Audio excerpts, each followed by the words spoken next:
സുഗമോ ദേവി സീരിയലിൻ്റെ ഏറ്റവും പുതിയ പ്രൊമോ റിവ്യൂയിലേക്ക് എല്ലാ കൂട്ടുകാർക്കും സ്വാഗതം. ഇസബല്ലയും നന്ദനുമായിട്ടുള്ള ആ ഒരു വീഡിയോ വൈറലായ ആ ഒരു സാഹചര്യത്തിൽ രാധികയും മാധവനും എല്ലാവരും ഈ സംഭവം അറിയുന്നുണ്ട്. ശരിക്കും പറഞ്ഞ ശാരികയ്ക്ക് ഇതെല്ലാം കൂടി കണ്ടിട്ട് തീരെ സഹിക്കാൻ പറ്റുന്നില്ല.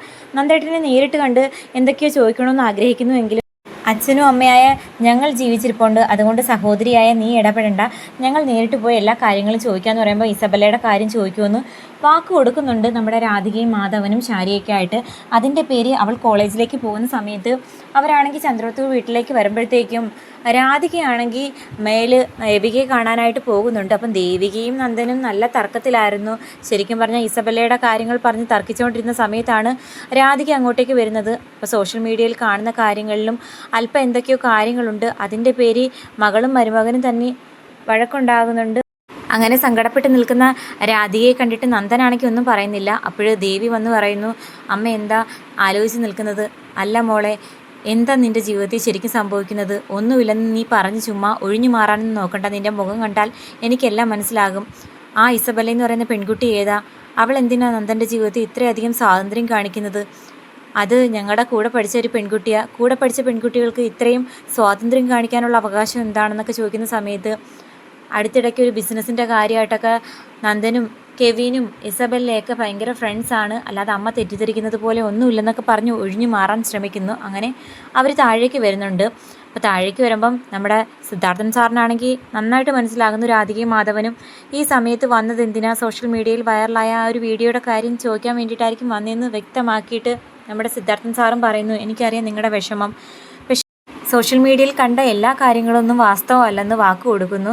അങ്ങനെ നന്ദനും രാധികയും ദേവികയും പ്രഭാവതി എല്ലാവരും കൂടി വന്ന് നിൽക്കുന്ന സമയത്ത് ഇസബല്ലയെക്കുറിച്ചുള്ള കാര്യങ്ങൾ രാധികയാണെങ്കിൽ അല്പം ജാള്യതയോടെ ചോദിക്കുന്ന സമയത്ത് ഇസബല്ലയും ഞാനും ബെസ്റ്റ് ഫ്രണ്ട്സാണ്, അതിനപ്പുറം ഞങ്ങൾ തമ്മിൽ യാതൊരു ബന്ധവുമില്ല.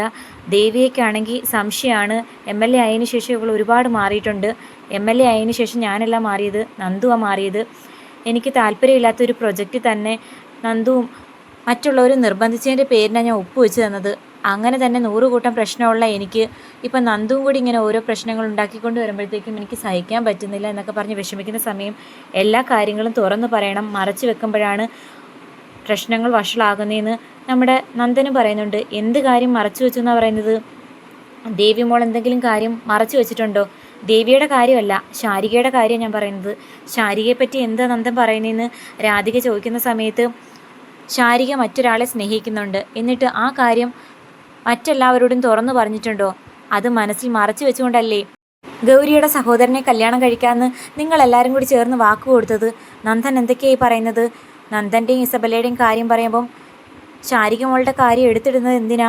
അതുമാത്രമല്ല, അവൾക്ക് അങ്ങനെ ഒരു സ്നേഹബന്ധം ഉണ്ടെങ്കിൽ ഉറപ്പായിട്ടും എന്നോടോ മാധവേട്ടനോടോ അല്ലെന്നുണ്ടെങ്കിൽ ദേവി മോളോടെങ്കിലും പറയും. അവരോട് ആരുടെയും തുറന്നു പറയാത്ത സത്യം നന്ദു എങ്ങനെ അറിഞ്ഞെന്നാ? ഞാൻ പറഞ്ഞത് സത്യമാണോ അല്ലയോ എന്ന് ദേവി തന്നെ മുരളിയേട്ടനെ വിളിച്ചു പോയിര്. അന്നേരം മുരളി പറയും ഞാൻ പറഞ്ഞതിൽ സത്യമുണ്ടോ ഇല്ലയോ എന്ന്. ഒരിക്കലും ഇല്ല. മുരളിയേട്ടൻ അങ്ങനെ വല്ലതും അറിഞ്ഞിട്ടുണ്ടെങ്കിൽ തീർച്ചയായിട്ടും എന്നോട് പറഞ്ഞേനെ എന്ന് പറയുമ്പോഴത്തേക്കും ഞാനല്ലേ പറയുന്നത്, വിളിച്ചു നോക്കാൻ.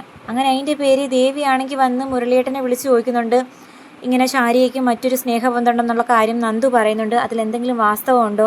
അങ്ങനെ വല്ല മുരളിയേട്ടനോട് ശാരിക പറഞ്ഞിട്ടുണ്ടോ എന്ന് ചോദിക്കുമ്പോഴത്തേക്കും ആദ്യം തുറന്നു പറയാൻ ഒരു വിമുഖത കാണിക്കുന്നുണ്ടെങ്കിലും പിന്നീട് മുരളി സത്യമെല്ലാം ദേവിയോട് പറയുന്നുണ്ട്. എന്നോട് ശാരിക ഒരു ദിവസം കാണണമെന്ന് പറഞ്ഞ് വിളിച്ചെന്ന് ഞാൻ പറഞ്ഞില്ലായിരുന്നോ? അത് ഇതിനെപ്പറ്റി പറയാനാ. നന്ദൻ്റെ ജീവിതത്തിൽ 100 കൂട്ടം പ്രശ്നങ്ങൾ, അതായത് പ്രേതാത്മാവിനെ കണ്ടെന്നൊക്കെ പറഞ്ഞ് പേടിച്ച് നടന്ന ആ ഒരു സമയത്താണ് വിവാഹം ഇപ്പം തന്നെ ഉറപ്പിച്ചേ പറ്റുള്ളൂ എന്നുള്ള വാശിയിൽ ശാരികയുടെ അമ്മയും അച്ഛനും അതുപോലെ ദേവികയൊക്കെ സ്ട്രിക്റ്റായിട്ട് നിന്നത്.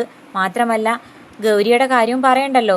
ഇനി ഇങ്ങനെ ദിവസം നീണ്ടു പോകുന്നത് അവൾക്ക് മറ്റാരുടെ സ്നേഹമുണ്ട്, അത് മറച്ചു വെച്ചിട്ട് നമ്മളെയിട്ട് കുരങ്ങ് കളിപ്പിക്കുകയാണെന്നുള്ള പേര് അവളും വാശി കാണിച്ചു. അങ്ങനെ വിവാഹം ഉറപ്പിച്ചതിന് പിന്നെ ശാരിക എന്നെ കണ്ട് കാര്യങ്ങളെല്ലാം പറഞ്ഞു. എനിക്ക് എല്ലാവരുടെയും സത്യം തുറന്നു പറയാൻ പറ്റാത്തൊരു സമയമാണെന്നും ഞാൻ മറ്റൊരാളെ സ്നേഹിക്കുന്നു, അതുകൊണ്ടാണ് ജോലിയുടെ കാര്യവും അല്ലാണ്ടൊക്കെ പറഞ്ഞ് കല്യാണം നീട്ടിവെക്കാൻ ശ്രമിച്ചത്. പക്ഷേ അതൊന്നും ആരും കേട്ടിട്ട് അംഗീകരിക്കുന്നില്ല. അതുകൊണ്ട് തൽക്കാലം വിവാഹത്തിൻ്റെ കാര്യം പറഞ്ഞ് എന്നെ നിർബന്ധിക്കരുതെന്നൊക്കെ ശാരിക പറഞ്ഞെന്നുള്ള എല്ലാ കാര്യവും തുറന്നു പറയുമ്പം ദേവി ചോദിക്കുന്നു, ശാരിക സ്നേഹിക്കുന്ന ആരെയാണെന്നും കാണാൻ പറഞ്ഞു. അതിനെപ്പറ്റിയൊന്നും പറഞ്ഞില്ല. തൽക്കാലം ഇപ്പം മുരളിയേട്ടനോട് പോലും പറയില്ല എന്നാണ് പറഞ്ഞതെന്ന് പറയുമ്പം ശരി മുരളിയേട്ട, എന്തായാലും ശാരികയെ കണ്ട് ചില കാര്യങ്ങൾ എനിക്ക് ചോദിക്കണമെന്നൊക്കെ പറഞ്ഞു നിൽക്കുന്നുണ്ട്. അതേസമയം ചന്ദ്രോത്ത് വീട്ടിനെ തകർക്കാൻ വേണ്ടിയിട്ട് അരുന്ധതിയും അതുപോലെ കെവിനും ഋഷിയും കൂടെ ചേർന്ന് ഓരോന്നും പ്ലാൻ ചെയ്യുന്നുവെങ്കിലും അരുന്ധതിക്ക് ഇതിനോടൊന്നും യാതൊരു താല്പര്യവുമില്ല. ഈ കാണിക്കുന്നത് വല്ലാത്ത തെറ്റാണെന്നുള്ളൊരു കുറ്റബോധം അരുന്ധതിയെ വല്ലാതെ അലട്ടുന്നുണ്ട്. അങ്ങനെ നിവർത്തികെട്ട് അരുന്ധതിയായിട്ട് സത്യങ്ങളെല്ലാം നന്ദനോട് തുറന്നു പറയുമോ ഇല്ലയോ എന്ന് കാത്തിരിക്കാം. എന്തായാലും ശാരികയുടെ കാര്യങ്ങളെല്ലാം എല്ലാവരും അറിഞ്ഞിരിക്കുന്നു. ദേവികയുടെയും നന്ദൻ്റെയും പ്രശ്നം ഒത്തുതീർപ്പാക്കാൻ വന്നിട്ട് ഒടുക്കം ഇനി ശാരികയുടെ കാര്യത്തിൽ ഒരു തീരുമാനം എടുത്തേ പറ്റൂ എന്നുള്ളൊരവസ്ഥയിലാണ് കാര്യങ്ങൾ പോകുന്നത്. കാത്തിരിക്കാം എന്താകുമെന്ന്.